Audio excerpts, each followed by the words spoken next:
Hey, Kyle, Querec here, and today we have a great guest from the classical world. He is a conductor, he is an educator, and with that wand, he's not casting spells, he's helping to create great music. He is Douglas Kinney Frost, and it's today here on Music Minded. Come out.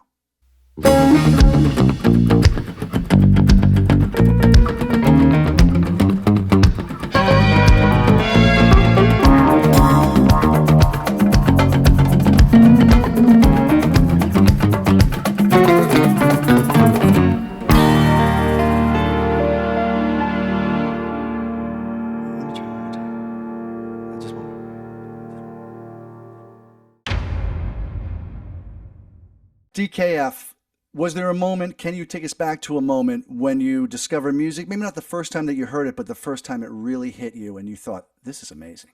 Whoa, yeah, that takes me back. I tend to approach music from a holistic standpoint. The group dynamic, the inspiration from the material. And so I would say in college, I was still sort of figuring it out. I wasn't sure I wanted to be a conductor. Lots of people encouraged me, which I was really grateful for. I have to say there's one piece that really did it for me. So though my tradition is definitely orchestral and opera, Yeah.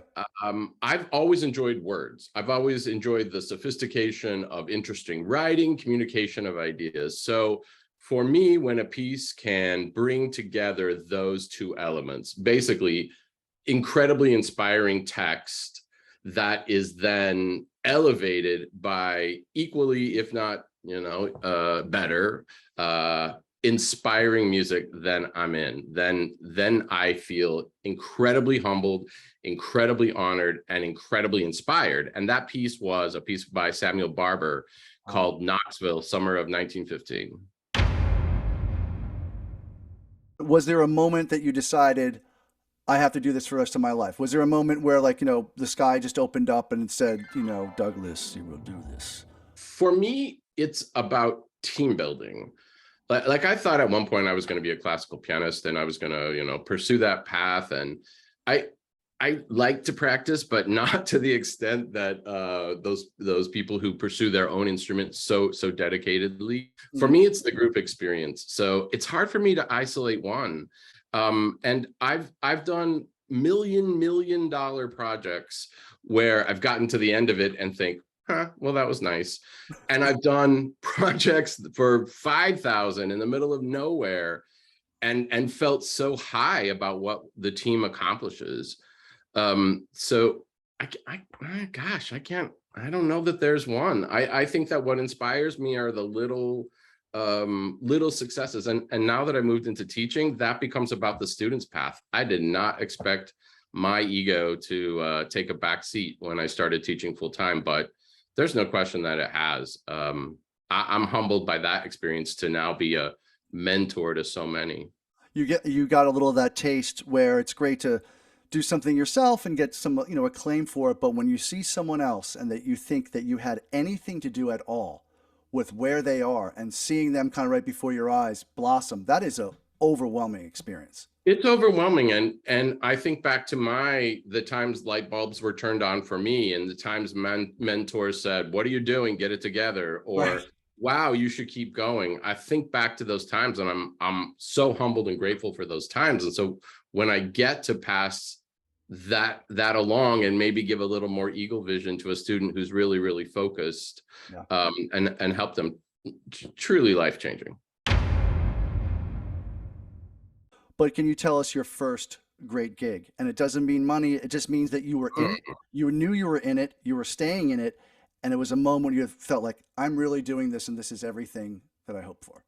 I will, but it has a caveat because I became assistant conductor at Virginia Opera when I was 21.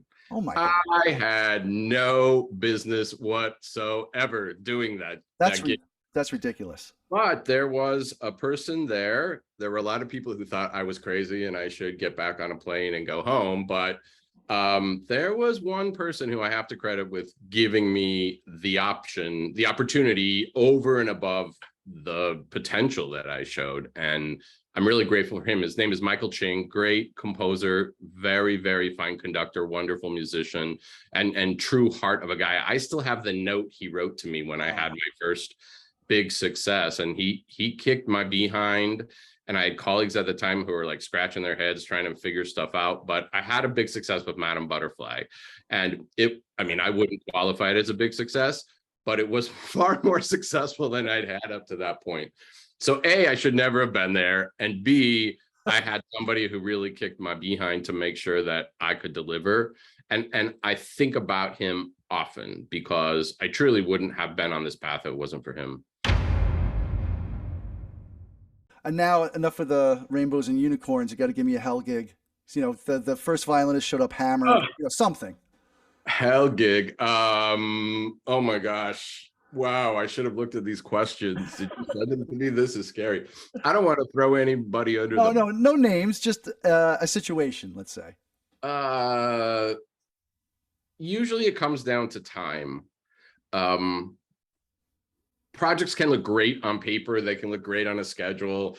As artistic administrators, balance the tender, delicate combination of resources and time. My least favorite projects are the ones that happen in like 10 seconds or less. Go. What does the future hold for music? If you could answer that just in the big umbrella of that. And then this is really interesting. What does the future hold for classical music? Great. Yeah, happy to answer it. Being in a university system and being part of training programs that throughout the world, it sounds cliche. And when people said it, when I was younger and people in my age were saying it, it sounds cliche, but the future is here. I mean, the future is working. They're creating stuff like my student Jing Hong. He's creating instruments. I mean, I don't mean like one or two little reedy things. I mean, incredibly complex instruments to make sounds that are in his head, and he can't wait to get them out. Oh, that's amazing. And singers that are looking at the structure of classical music right now, and if anything's in trouble, it's that. But we'll talk about that in a second. Yeah. So I do feel like the future is going to be strong. Opportunities will exist. I'm not sure they're going to exist on the scale or in the structure that we have currently. I'm an advocate for classical music rethinking their role in culture. I think cultures are entertainment cultures, whether popular or classical, are way more intermixed than we want to see. And composers who are creating projects and writing and producers and conductors, we're creating projects that merge those worlds. Like, does anybody want to see an orchestral concert that doesn't have interesting lighting or doesn't have a visual element or doesn't have internet pre and post supporting the art that's going to happen? You arrive at a concert that you paid for. You have a little QR code. Boom, boom, boom, boom, boom. Oh wow, here's a little bit about the composer. Far more than we can produce financially in a program or even have time to do. Right. And why even do it? And what if people got that email a week in advance to the concert, and they're like, cool, I could sit down and listen to it. Here's a YouTube link of the New York Philharmonic playing the concert I'm going to hear. How cool is that? You can arrive prepared. So there are lots of things, but we've got to bring classical music into the popular frame. I mean, we're choosing. No, look, I need to eat kale and spinach as much as anybody, but nobody wants to live on that. So the concept that classical music is good for you, there's no question it is. Totally right. Have so many examples of that in my work. But we've got to get beyond the idea that you should come because it's good for you. How about you come because you enjoy it? How about you come because you're enriched by it? You're inspired. Anybody sees a Beethoven 9 and walks away inspired, then the ensemble didn't do a great job. Mozart Requiem, any of those things. A Beethoven 5, if you don't want to conquer the world after that fourth movement, then you've done something wrong as a musician. Would you do anything differently? I mean, I know you've had a great career. I know you've had some wonderful times with great musicians and great pieces of music and traveled. But would you do anything differently being young? Oh, gosh, I wish I could quote the song, but it was something like, I hope you have love that fails and you learn from that experience. I hope you go on a hike that's too long. I hope that you experience life to the fullest that it possibly can be, even if some of those are failures or maybe not regrets, but not the most perfect path. Yeah. I would tell my my younger self, do it. I'm going to give you a lot. I'm sorry, man. I have to give you a Take lot. it, bring it. I'm very curious. Okay. 3 favorite classical composers. Ah, I know, it's brutal. 3 favorite operas. oh gosh, And because I'm curious, 3 favorite rock bands or pop artists. I can do that. Let's do that. Okay, for sure. Maroon 5, Pink, oh, Fitz and the Tantrums. Do you know those guys? No. Oh But my God, I will love. say on Pink, Yeah, in my opinion, and there's Carrie Underwood, there's a lot of Christina Aguilera, Mariah Carey. I think Pink is one of the best singers I've ever heard in my life. totally. I That woman think can sing. Those are legit chops. She she's sings. oh Yeah, I mean, those are legit. That's a legit instrument, we ooh, say in the classical world, right? awesome. She knows what she's doing, and just so Yeah. beautiful singing, meaningful songwriting. Yeah, and Love it. she's got a little chippiness to her, which I love. Oh, I agree. Not apologizing. Okay, let's go. This is tough. I know 3 favorite classical composers. Yikes. Okay. Stretch it to 5. Whatever. Okay. Beethoven, for sure. Yeah. Mozart, Bernstein, Bizet. Unfortunately, Oh, he died so young. I wish there was more of it, but I think Carmen is almost perfect. yeah. Oh my gosh, fifth. Oh, what am I thinking? Oh my God, Britten, of course, Benjamin Britten. Okay. One more, Samuel Barber. I All can't right. believe I got Britten because he's my man. He talk about life changing. Me discovering him and who he was. That has to be a part of my journey for sure. That's awesome. All right, so now we have 3 favorite operas.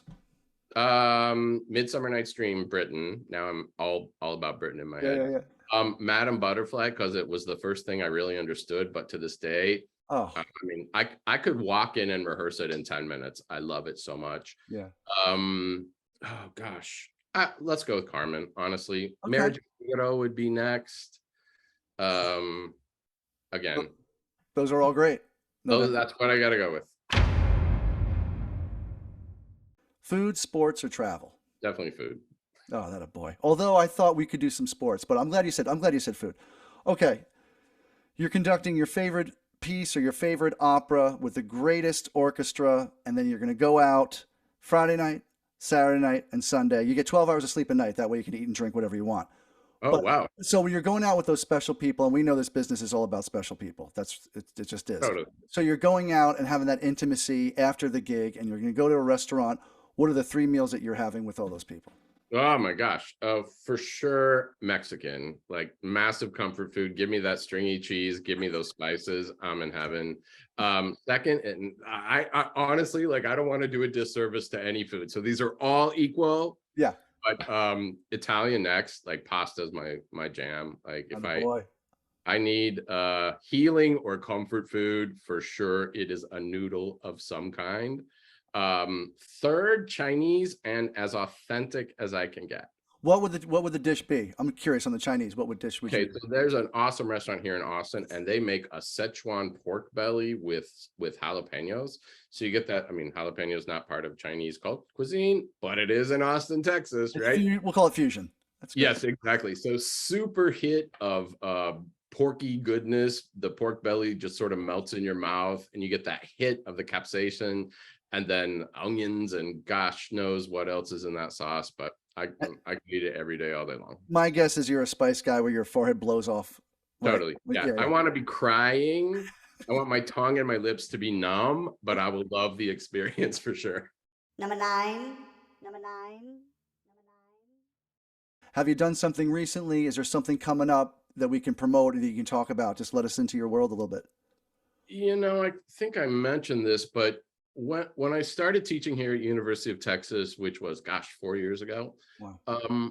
they I thought they were engaging me, and maybe that's what they thought too, to be the conductor of the opera program. And so I thought, that's my jam, right? I know how to produce an opera. I know how to music direct an opera. I want to encourage my students to do it. I can't wait. So that the success of a student blew me away. Yeah. Like to the point that it stopped me in my tracks and my brain stopped when I think about that. And at the end of the day, it's how you put your head on the pillow at night and how you feel. DKF, better known as Douglas Kinney Frost, man, I can't thank you enough. Thanks for letting us in the classical world. And you would have been an amazing concert pianist, because I've heard I've heard you play piano, and it makes it sound like you're playing, Journey tunes, which I love Journey, but you know what I mean? You can play. I've heard you back people, and come on now. Let's not get silly. DKF, I can't thank you enough. Thank you for joining us. I will be in touch, and we'll catch up soon. My pleasure. Anytime, buddy. Oh, man. Good to see you, bro. What a great interview with a great musician. You can tell the kind of communicator that he is, the type of teacher that he is. And I've been in the room firsthand to see him conduct and to hear the music and how he leads and how he interacts with musicians and the audience. He's the best of the best. Douglas Kinney Frost, thank you for joining us. Thank you for watching Music Minded. I'm Kyle Querec. Have a great day.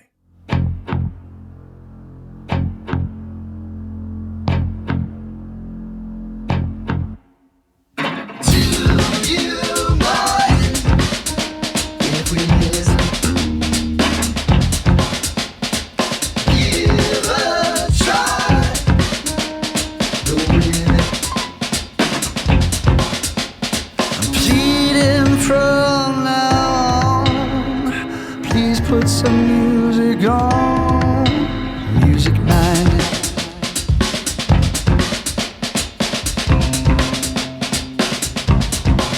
Now I don't care where you are from, I don't know what you have done. I just see the sadness dripping from everyone, pleading from now. Please put some music on, Music Minded.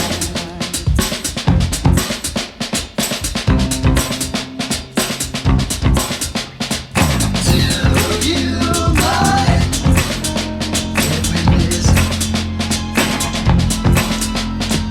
Give a try, don't wait.